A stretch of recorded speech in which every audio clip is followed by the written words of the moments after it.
Madhava Kunja Bihari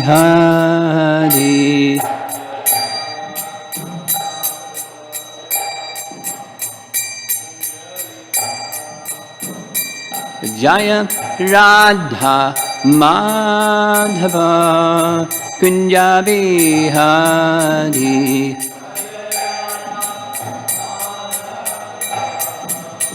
Kunja Bihari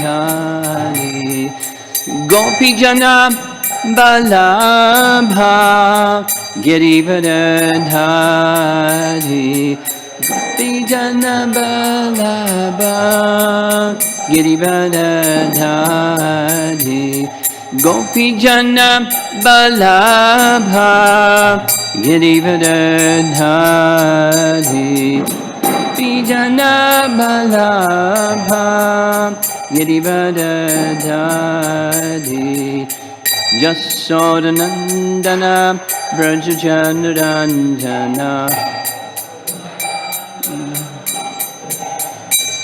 Jasodanandana Brajajanranjana Brajajanranjana Jamuna Thiravana Chadi Jamuna Thiravana Chadi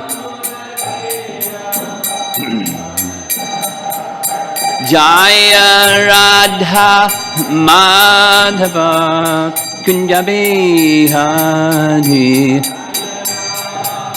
Madhava Kunja Bihari Jaya Radha Madhava Kunja Bihari Kunja Bihari Gopi Jana Balabha Girivardhari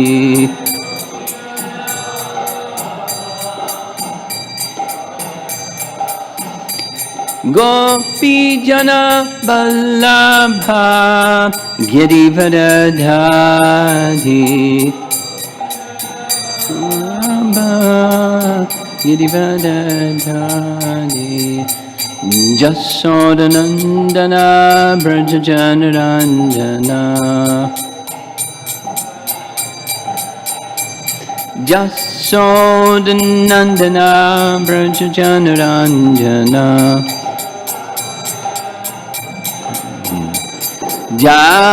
Jamanathira Vanachari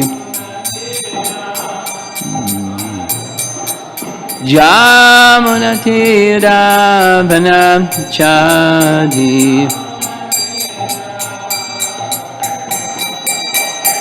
Jaya Radha Madhava Kunja Bihari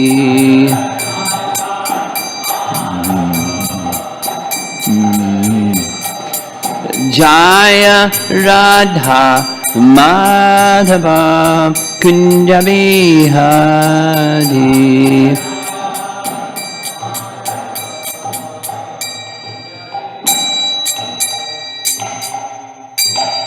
Jayo Vishnupad Paramahamsa Parivajagacharya Astatharasatasi Srimad Divine Grace A.C. Bhaktivedanta Swami Srila Prabhupada Ki Anantakoti Vaishnavrinda Ki Gaur Premanandi.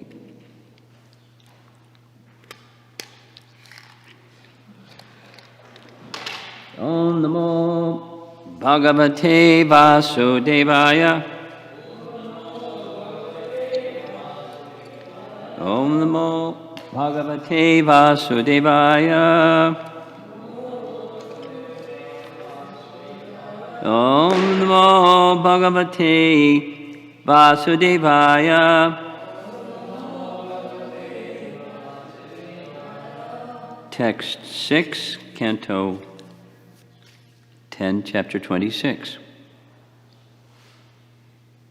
Ekahayana asino Riyamano Bahayasa Daityena yastranarvartam ahan kanta grahaturam ekahayana asino riyamano vihayasa Daityena yastranavartam ahan kanta grahaturam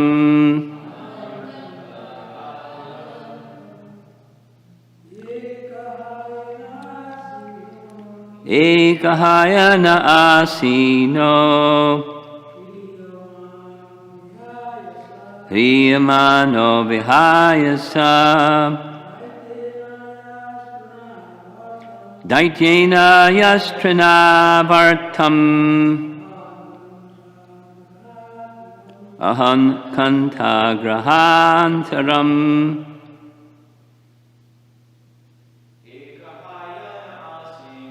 ekahayana asino riyamano vihayasa Daityena yastranavartam ahan kanta grahaturam ekahayana asino riyamano vihayasa Daityena yastranavartam ahan kanta grahataram ekahayana asino riyamano vihayasa Daityena yastranavartam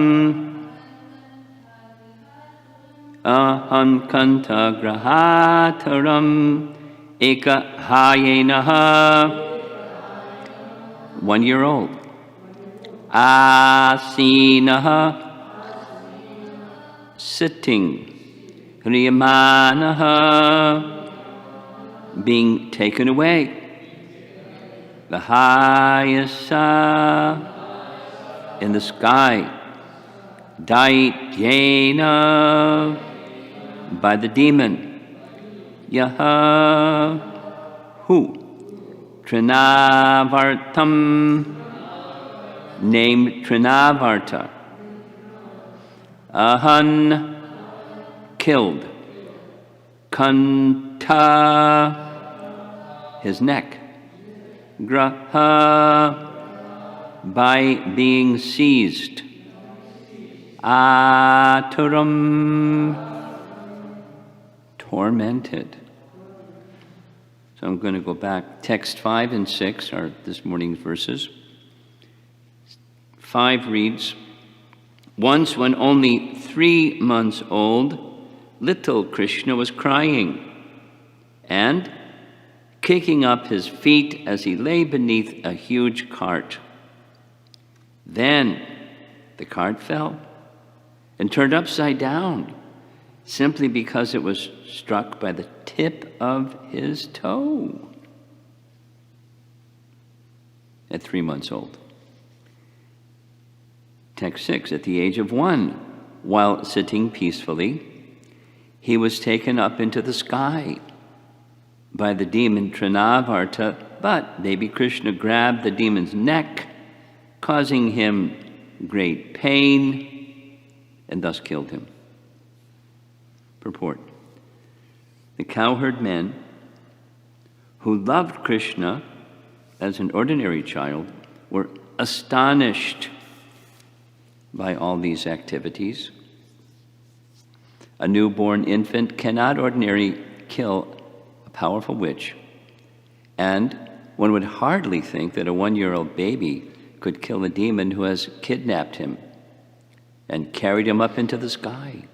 But Krishna did all of these wonderful things, and the cowherd men were enhancing their love for him by remembering and discussing his activities. So look, they do the same thing. Katayantas chamam nityam tushanticha ramanticha. But their consciousness is a little different.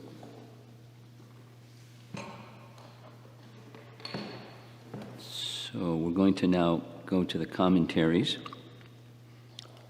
for texts 5 and 6. But before we go to the commentaries, I want to emphasize a couple points from yesterday's verse. In the commentary for yesterday's verse, the word katam, which means how, katam, is pointed out several times. And katam, or how, it is a prompt for astonishment. Astonishment, astonishment, astonishment. That's in the commentary. That's in the BBT purports, which is also commentary. And the Sanskrit word for this particular secondary rasa is adbhuta. Adbhuta is sometimes translated as astonishment, and sometimes it's translated as wonder. Now, wonder can have different meanings. Wonder can, like, I wonder why the rain falls, or I wonder why there's coronavirus, or then there's another meaning, which is that kind of wonder. And it's not always that the residents of Vrindavan experience that secondary rasa because of their intense love for Krishna. Nothing is impossible, and they just take it in stride and are wonderful Krishna. The title of the chapter is Wonderful Krishna. So because they're contemplating in astonishment in the secondary rasa mood of wonder, our wonderful Krishna. Who is he? And wow, that astonishment. The commentary says that these 9 verses, starting from their question, they're now going into contemplating his pastimes. And just as we heard and read in the purport, that contemplation was another ecstasy. The astonishment leads to yet another dimension of ecstasy. Prabhupada would like to say, variety is the mother of enjoyment. So sometimes the curtain of their predominating mood of madhurya, along with whatever their particular rasa, but the sweetness feature of their regard towards Krishna, the curtain would part, and they would go, wow, astonishment, which seems to cover their primary rasa, but it doesn't, because the primary rasa is there, and the primary rasa is being enhanced by that, wow. And then the curtain closes again. Then it's back to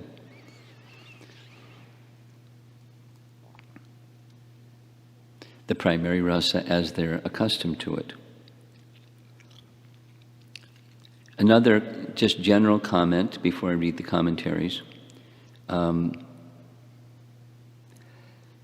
This is a section where the residents of Vrindavan, spoken by Shukadev Goswami, the residents of Vrindavan are recounting Krishna's pastimes without detail. They're just bullet point, like this event, that event, with some little description. This is mantra upasana. This is a sound vibration that one can meditate upon and picture in the mind, or not just imagine, but experience within the heart, if you're an ecstatic devotee, the pastime. So the paintings from our BBT artists and other artists depicting pastimes are like that too. They're stimulations of ecstatic love. And it's bringing through the eyes or bringing through the ears the senses going out into the world and contacting a sense object. But if that sense object is transcendence, then what happens is, for the hearer, that's us, the sadhaka, the covered soul, by seeing, by hearing, by contemplating, as we're doing, it's cleansing and stimulating. And according to the evolved state of consciousness that one has, the evolved state of bhakti or attachment and love that one has, it's going to have a different impact. But it's the process, the bhakti or Bhagavat Dharma process, than what to speak of the residents of Vrindavan. So our acharyas will write in the Bhagavatam. Here's another episode in Canto 3, when Vidura meets Uddhava and says, "Oh, Uddhava, how nice to see you here in the forest of Vrindavan. How wonderful. Could you tell me, how was Krishna and Balaram?" He knows what happened. They left. But he's asking anyway, because he wants to hear. And Uddhava hears his question, so the whole list of everybody, the Dwarkavasis. And what happens to Uddhava? He goes into a swoon, meaning he loses external consciousness. He goes completely into internal consciousness, where his mind and senses are not going out into the world. His mind and senses, where conceptions of life are stored, not only the mind, but in mind and senses, according to Bhagavad Gita, he loses external consciousness.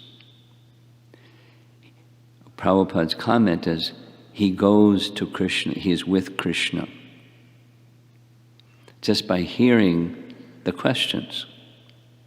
He goes to be with Krishna, just by the concentration. You know, like in the mechanical process, in the Ashtanga Yoga process, it's pratyahara. Pratyahara means withdrawing the senses. Withdrawing the senses doesn't mean your arms go into your body and your eyeballs go into your head and your ears disappear. That's not what it means. It means that instead of the senses going out, the senses are withdrawn, like the tortoise. And the senses are still there, and the senses in the mind then become absorbed in something. Now, if you're a yogi, it's gradual concentration of the mind upon Paramatma. If you're a Mayavadi, it's upon nothingness. Or if you're a Buddhist, it's nothingness. Interesting. But that's temporary, because you can't stay in the realm of nothingness, because it's just anesthesia. So Paramatma, we heard yesterday from Brahma's prayer, one of Brahma's prayers to Krishna, is that those who are not engaged in the bhakti process, they may want to know transcendence. And at most, they can reach the Brahman position, but they can never know your personal feature. So the Bhagavatam is inspiring by sound, bringing us to the Bhagavan feature and the intimate Bhagavan feature of Krishna in Vrindavan. But Brahma says, because he's in Vrindavan, those that aren't your devotees, minus the bhakti process, they'll never know your personal form. period. But there are those that can become acquainted with your impersonal feature, and here's how they do it. He gives 4 elements. 1, they fix their mind upon Paramatma. So they're not like becoming Paramatma realized, but they're fixing their mind upon Paramatma. 2, they purify their mind and senses from all material conceptions. That's not easy, because the mind and the senses, according to Bhagavad Gita, Krishna's words, they carry conceptions. But to cleanse, it's just in a neutral state. Cleanse means hold in abeyance, like restrain themselves, not fully cleanse, restrain themselves. So they're in this consciousness state where they're trying to be conscious of Paramatma, and there's cleansing of the mind and senses of material conceptions. They may get your mercy, that's the 3rd. They may get your mercy, and with that mercy they can then have a glimpse of your impersonal feature. But they'll never know your personal feature. So the cleansing of the mind and senses is essential for transcendental realization. Say it negatively. Without cleansing of the mind and senses, one will never have transcendental realization. One may think that one has transcendental realization. That's called spirituality in the modern world. This variety and that variety. But without reference to Scripture, it's notional at best. It's a feel-good mode of goodness at best, but it's not spiritual. Sorry, Charlie. It's not spiritual. These days, sorry to say, spiritual is taken to be a person that's more in the mode of goodness than the rest of the people. That's a spiritual person. That's my opinion, my observation. They don't really know what spiritual means, and they don't know lots of things. So we're very fortunate. We're having this particular reference to how to become attached to the personal form of Krishna. And the Brijbasis are perfect examples. So that's Uddhava. Uddhava went into trance. And then he struggled because he wanted to be of service to his elder, Vidura. And Vidura asked him questions. And he wanted to be responsive, so he struggled. And then came to external consciousness, so his senses went out, but his mind and senses were totally absorbed in Krishna. And then he started doing what's happening right here. He started, there's many things he did. How wonderful is Krishna?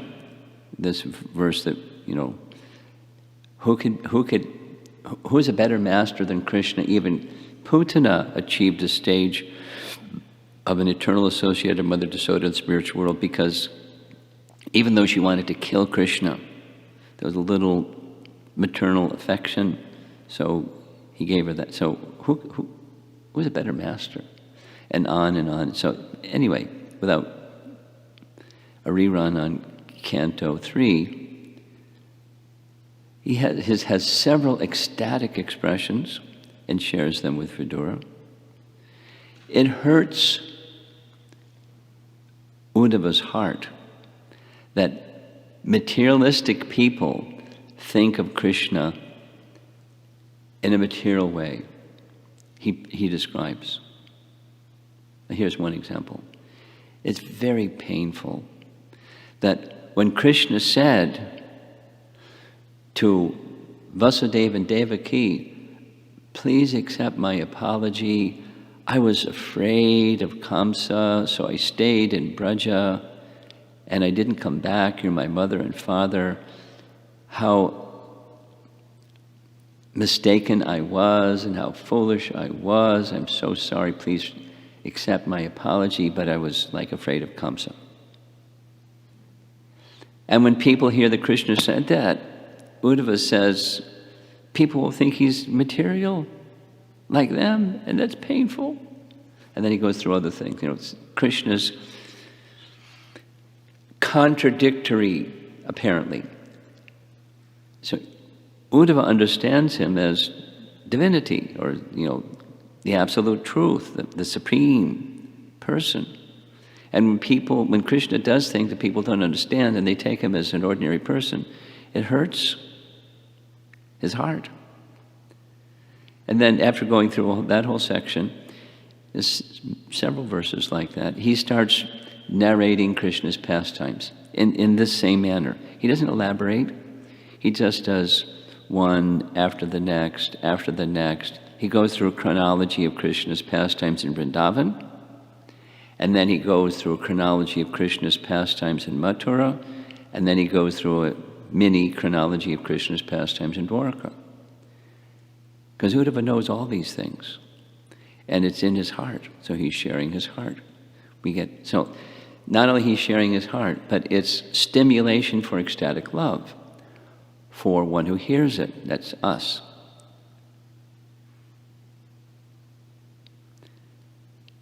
And there's other places. And another nice example is in Ramayana. How many times within Ramayana is there retelling of Ram's pastimes? So many. And not the detail in detail always, but sometimes just like a quick summary. In Ramayana, we understand from Ramayana that Brahma spoke Ramayana in 1 billion verses, which he then taught to Narada. And then Narada gave a synopsis in the beginning of Balakanda that's like the synopsis. And he told that to the synopsis to Valmiki. And then he requested, Valmiki, you write. And there's many other things that happened, but so he wrote, and then even within the text of Ramayana, there's many things just like what we're experiencing here, which is just one shloka summarizing like a cameo, a darshan of Krishna's pastimes. So my experience of for example, when Prabhupada would repeat a particular sloka too many times to count, hundreds and hundreds and hundreds of times, and he'd take a different aspect, different feature, and by saying it again and again, and saying it again and again, and saying it again, sometimes he would just say 2 or 3 words from the sloka, and it brings to mind the whole picture of the purport, or the force, the potency, the message of transcendence from that verse. Like, stanes tatakshutikatam tadavan manobir. So, how many times? Or punak punash charvata charvananam. Or some phrase that he would say over and over.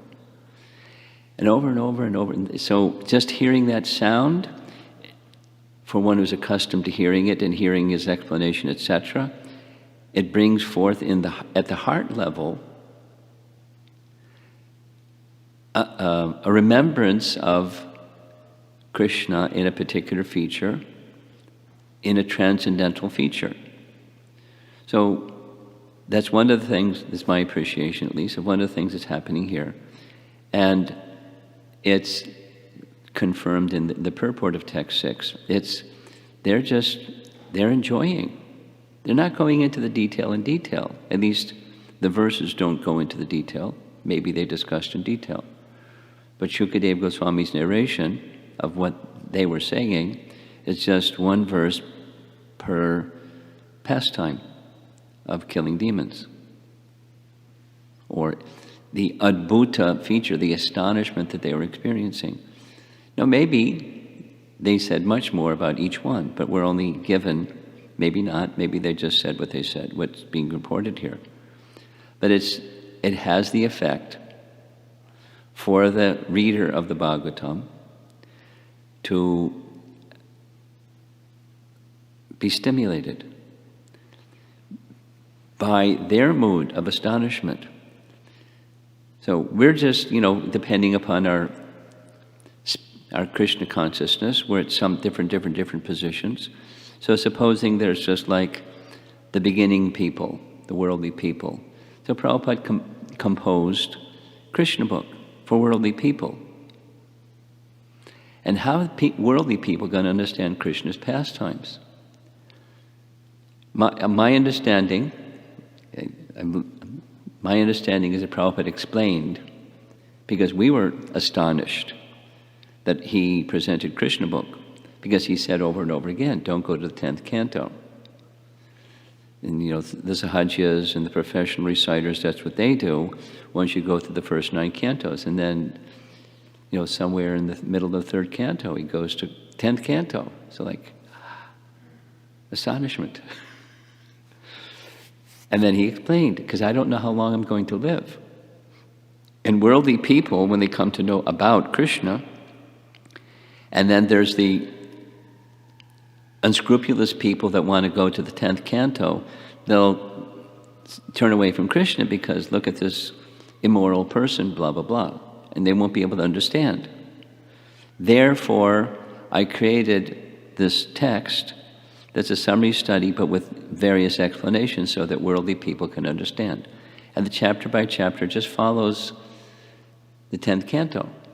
But it's done in such a way by our exalted Acharya, founder Acharya, that worldly people could get a glimpse of transcendence and the personality, form, qualities, pastimes of Krishna in Vrindavan.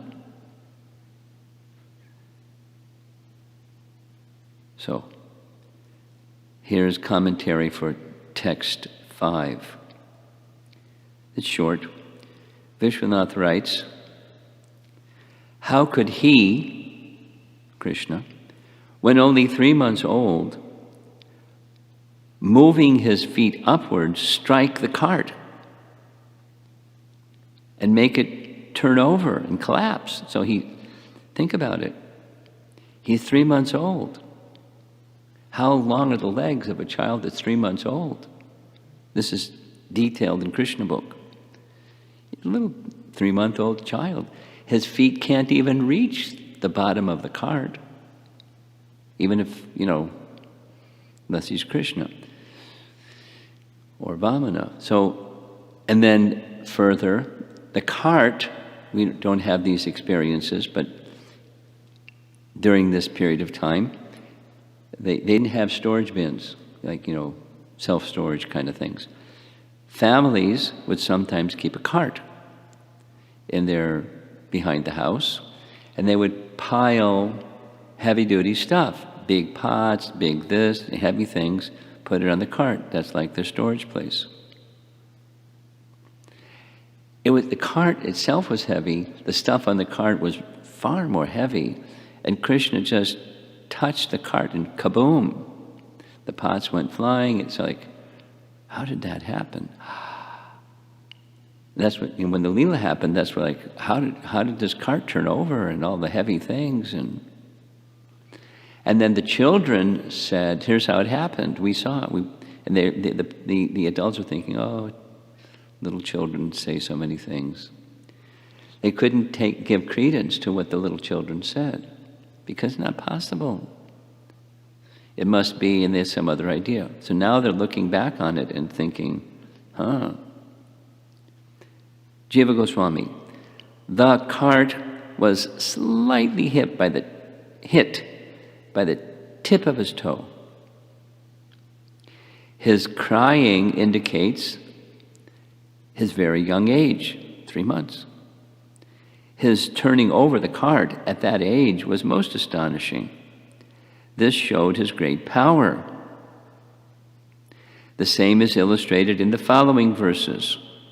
And it gives some Sanskrit. Explained by Panini. Panini indicates that Masya means a month old. Here it says 3 months. The next sutra this is a Panini Sutra. This indicates the age in a dvigu compound. Dvi masya means 2 months old. The word masyasya in this verse means 3 months, since it is said in the second canto, Tri masi kasya cha pada shakato. He overturned the cart with his foot when he was 3 months old. That's Canto 2, Chapter 7. And Jiva Goswami is referencing that. So though the Sanskrit in this verse may indicate 1, may indicate 2, he just says we have to go with what it says in Canto 2. That's a detail.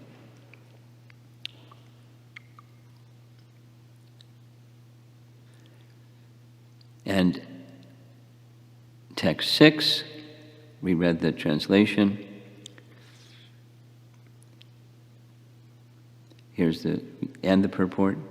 Here's commentary to text 6. Vishwanath, 1 sentence. How could he who, when 1 year old, was stolen by Trinavarta, kill the demon? Jiva Goswami. He was just sitting. This indicates his very young age. He could not move at all on his feet. He afflicted the demon by holding his throat.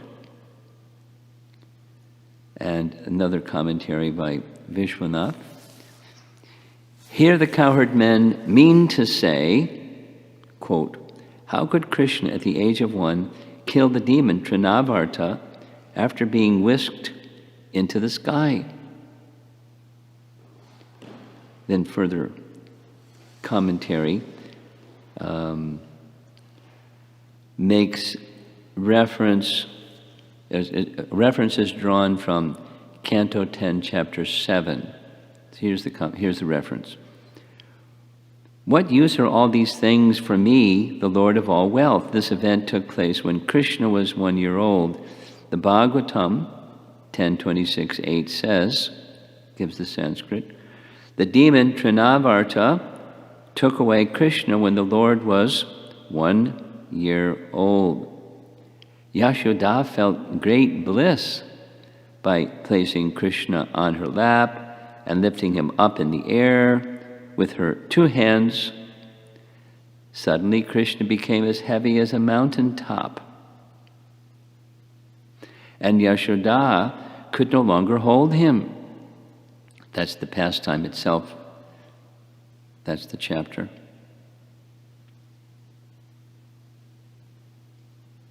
Krishna knew that Trinavarta wanted to kidnap Yashoda along with himself. Therefore, Krishna displayed his Aishvarya Shakti in order to prevent any pain coming to Yashoda. Cool, huh? Becoming heavier than the heaviest, Krishna forced Yashoda to place him on the ground. Quote, Yashoda can only lift me a little, but I want to play in the sky. Desiring like this, Krishna let the Asura take him away. And then continuing with the next text from chapter 7. A year after Krishna's appearance, Mother Yashoda was pampering her son on her lap, but suddenly she felt the child to be heavier than a mountain peak, and she could no longer bear his weight. Quote, while living in Vraja, I do not deserve to be covered up or restricted at all. Thinking in this way, Krishna desired to go in the sky when he was only 1 year old. This event occurred. Since it will be said later, this text 6, at the age of 1, while sitting peacefully, he was taken up into the sky, etc. Yashoda cared for him, kissing him and giving him her breast. Sometimes she lifted him in her arms playfully. She was knowledgeable of how to care for him. She was not able to carry him by her own strength. She was alone at that time during this Trinavarta pastime.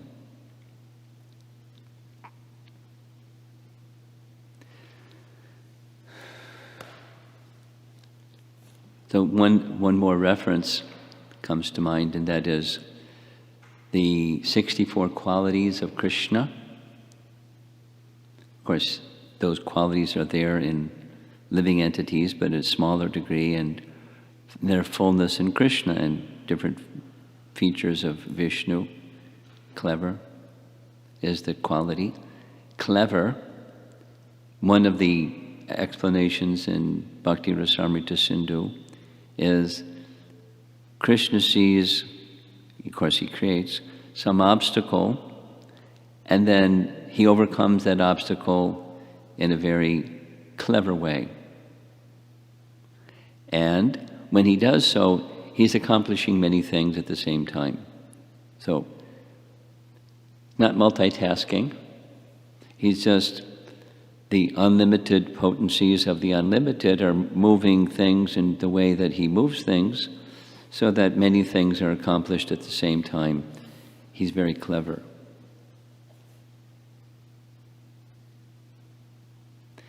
And that's the personality of Godhead.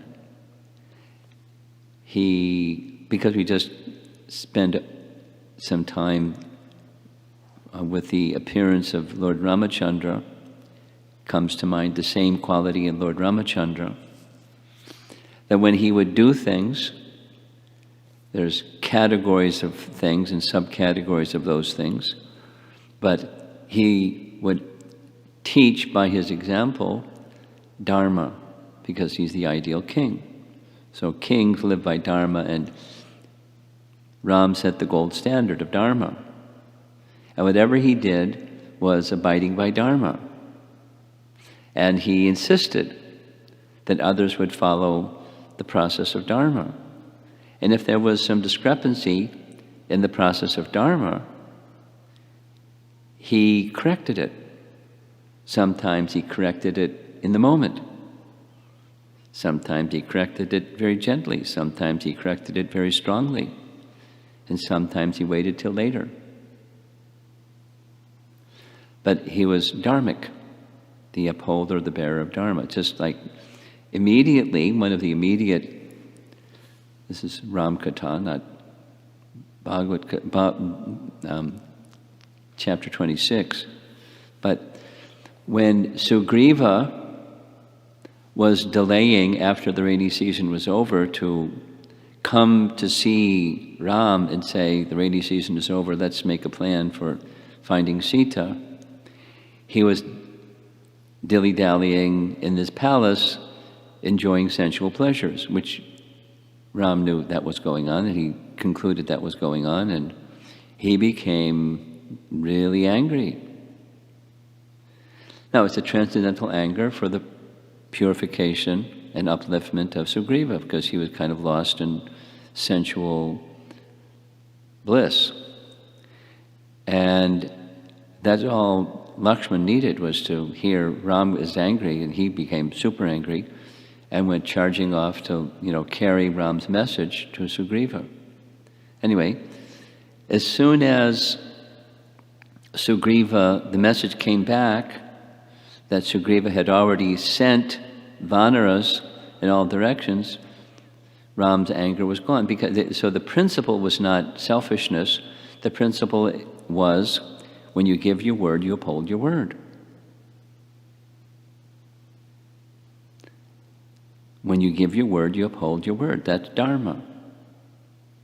And to deviate from your word, it's adharma. And he was intolerant of adharma. No, in that case, it was the corrective measure was anger, but his anger subsided immediately. And as soon as Sugriva did come, within an orchestrated way, he came. Ram was, the anger was gone. And the dharma of Sugriva was restored. Sugriva apologized. He didn't just cover up, he acknowledged and apologized and acted rightly, which is what Ram wanted. Then there's another interesting detail in Ramayana that I like a lot. When after the 12th year of being of 14 being in the forest, Ram happened to visit the hermitage of Agastya, and Agastya he gave him weapons, and Agastya also recommended a place not so far from his ashram, Panchavati, where it would be a nice place to finish his stay in the forest. So they went there, and it was a beautiful place. And Ram said to Lakshman, very indirectly, and because some people can't understand anything indirect. You have to be really direct. But Lakshman could understand. Said, can you please make arrangements for building a cottage that's suitable for my needs, Sita's needs, and your needs.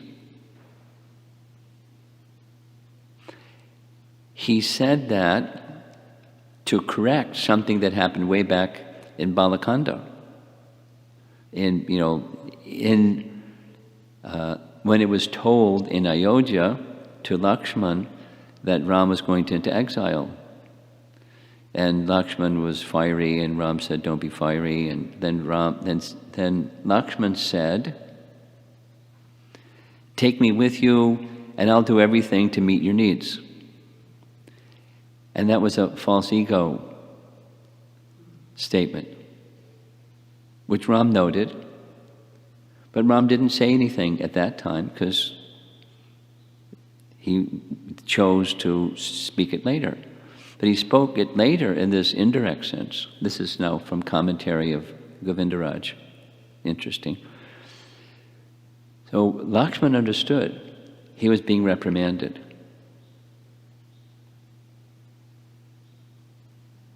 Now, reprimands generally have to be more direct, but he understood he was being reprimanded. And he said, no. I don't build something that's for my needs.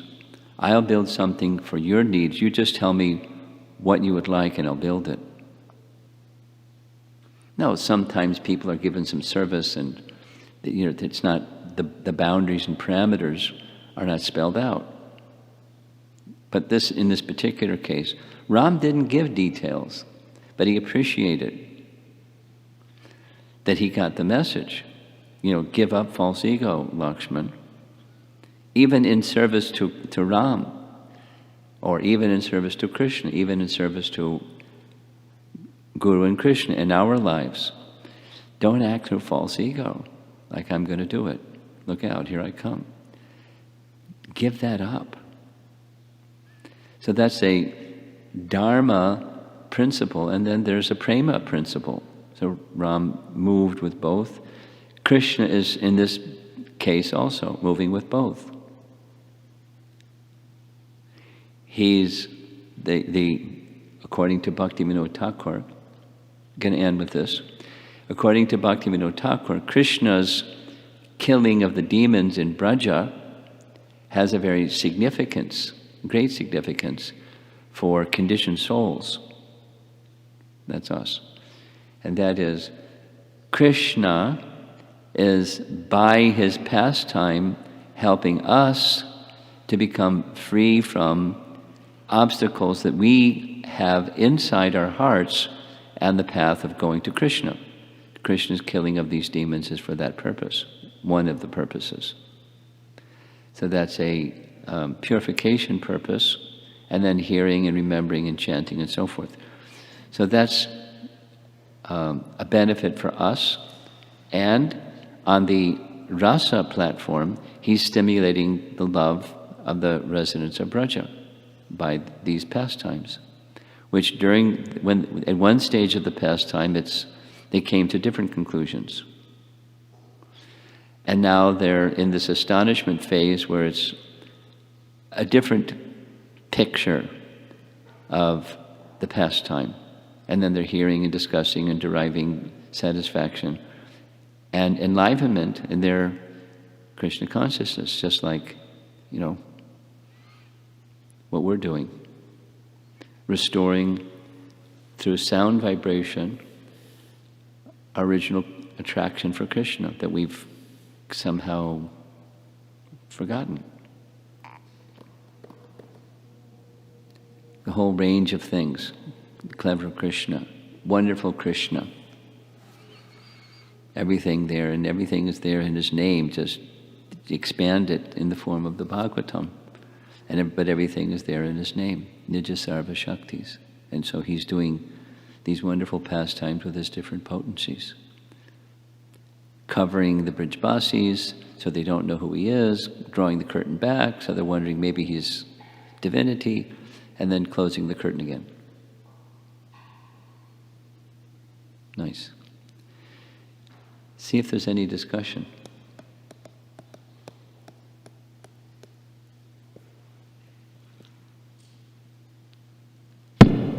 No online question. Okay. You have something? Okay.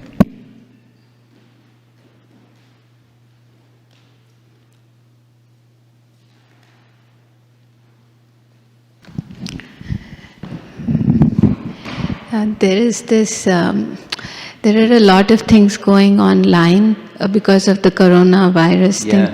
And part of it is they're saying go within if you cannot go out. So it's more like people are advertising meditation and asking people to become, I guess, more spiritual. So I was thinking, because there is this mention of the senses drawn within, you were talking about that. And so more specifically about meditating on the Maha Mantra, like hearing every day when we are chanting. Yeah. So Maharaj, I wanted to check, like, does each mantra have a specific pastime that one enters, or does it have a specific what? Like potency or effect? Yeah. Both? I guess I'm not. I want to be clear what you're asking. I think I'm not so clear myself. We also talked about mantra upasana, like entering into the mood of the mantra and meditating upon it. Yes, exactly. That's Prabhupada's words. So, what I was thinking of asking is, does each mantra have a specific mood that when one is meditating, they enter into? Each pastime of Krishna, each of the flowing episodes of Krishna's life, his lila and his appearance, his form, and so forth and so forth and so on. There's a particular mood, and the mood is very fluid and dynamic, but yes. So when we are meditating on the Maha Mantra, hearing, I would say, because I don't really know what meditation is, it's just hearing the words. So is it like more personal, like each devotee has a specific realization when they're chanting the mantra? But it's also not only each devotee has specific. Let's just take one devotee. One devotee is going to have different realizations at different times. We're going to have different experiences, different interactions with that sound vibration at different times, different moods at different times, because Krishna's dynamic, he's not static. So then we're to speak of person to person, even one person. Mm-hmm. It's a relationship that's not static, it's dynamic. Does that answer your question? Yeah. It's a nice contemplation. Keep contemplating. More? Yeah, just one more. So when it's the perfect stage of chanting, or when one awakens the love for Krishna, then the mood is more so of the mood of the Vrajavasis.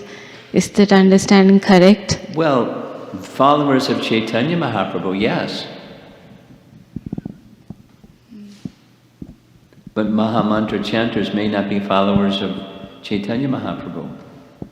And they'll have a different mood and different understanding and different experience. Because Krishna is everything. And different people approach Krishna in different ways. So for us, this is the goal to have. Well, that's the gift of Chaitanya Mahaprabhu to you and to us, and to everybody. Krishna Prema, and specifically Braja Prema, amongst Krishna Prema. Like, let's, keeping it simple. In Udupi, the headquarters of Madhvacharya, the central deity is Krishna, Udupi Krishna. When they call Krishna's name, their mood is not Braja Prem. But that doesn't mean they're not pure, because it's not Braja Prem. They have a mood of calling Krishna's name and worshipping Krishna's form, etc. It's not like they discard Krishna's mood in Braja, but that's not at the center. That's not their primary mood. And their understanding of Krishna's pastimes may very well differ from our understanding of Krishna's pastimes. Their commentary may differ from our commentary. But that's fine. Because they're just Sarva Shaktis. So we're blessed by receiving mantra from Lord Chaitanya's line. Okay? I mean, Mayavadis chant Hare Krishna. They have a different realization, different experience, different understanding, different mood. Okay. Thank you. Okay.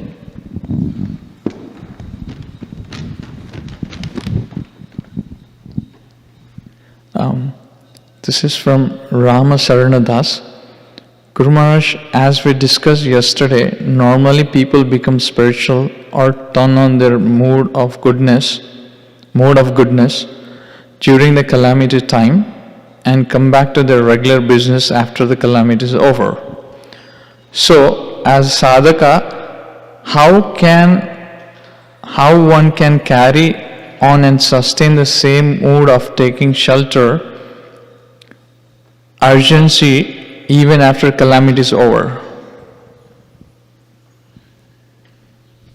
How? To have a sense of urgency? Well, continue the purification process A to Z. And that sense of utsahan, enthusiasm, is front and center. Not dependent upon circumstance, but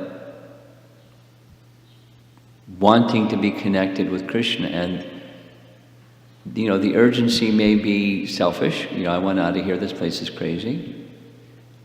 Or it could be, I have now understood from that urgency situation the importance of connecting with Krishna instead of the temporary, because the temporary is miserable. So, more purification, higher consciousness. So just keep going. How to is the bhakti process. Follow it nicely and associate with those who are following it nicely. And that sense of urgency will become more prominent, awakened. This question is something like the theme of, let's see if Mr. Corona allows it, but if we have our 4th of July Festival of Holy Name, that's the theme. His question is part of the theme of that event. More questions, Guru Maharaj. This is from Shari Mataji.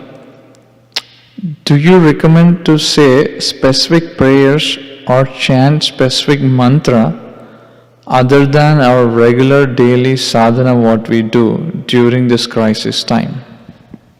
Well, it's similar to the previous question. It's not just during this crisis time, it's like all the time. But are there ones particular? Prayers for protection, not just of ourselves, but everyone. I mean, I would recommend a prayer. It's like really special.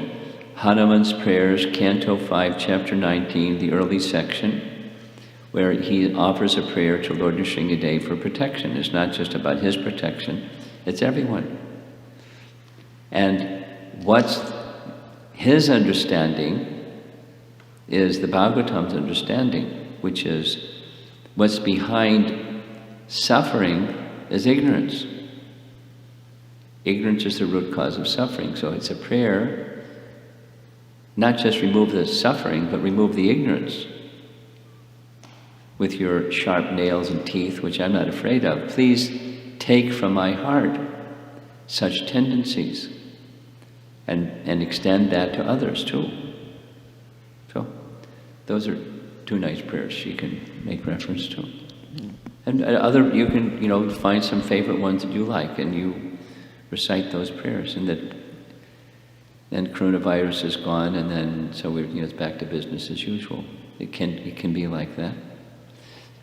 Probably will be like that because the crisis heightens intensity of reaching out to Krishna. It's just natural. The Brajbasis do it. So what to speak of us? Next question. Suchitra Devidas Mataji. Guru Maharaj, Hare Krishna, is it right to say Vraja Prema is highest form of Krishna Prema? Yes. Next. Seema Kalvani Mataji. A Mayavadi may become a devotee by chanting the Mahamantra? Question. What was the last part? Is that correct? Is that what they're asking? They are asking. Well, a Mayavadi can become more of a Mayavadi also by chanting. It depends upon their association with bhaktas, because it's through association with bhaktas that bhakti awakens.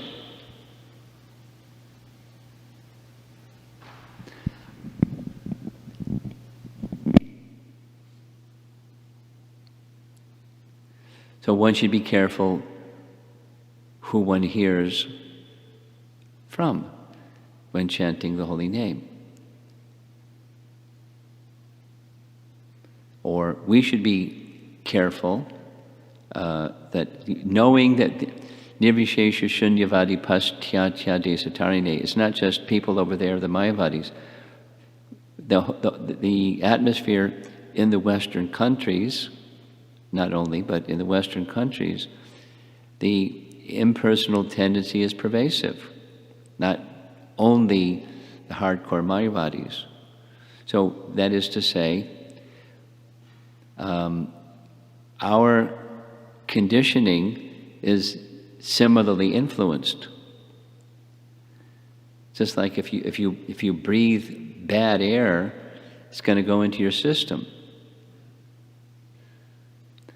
And we're in an atmosphere that's pervaded with impersonalism and voidism.